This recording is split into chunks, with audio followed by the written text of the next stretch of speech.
Cute.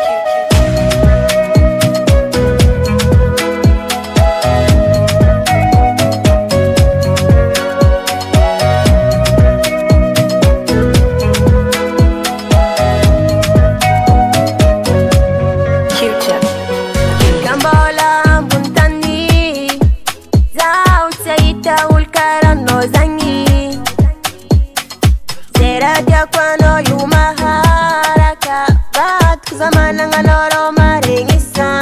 bacha namizali atikaru anoni na etisifaru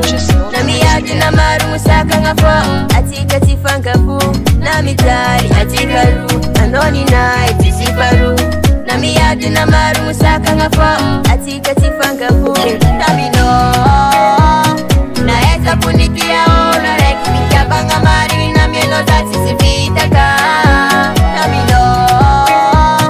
naeza kunikia ona rekika banga mari ni amia kwa noti sivitaka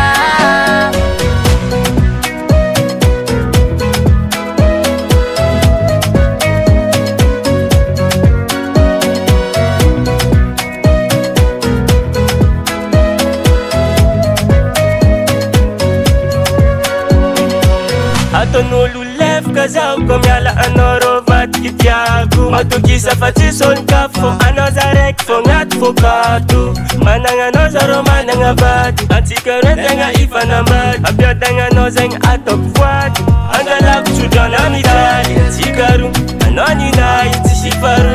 Nami yadi na maru nisaka ngafo Antika tifankafu Nami tali Antikaru anoni na itishifaru Nami yadi na maru nisaka ngafo Antika tifankafu Tamino naeza kunitia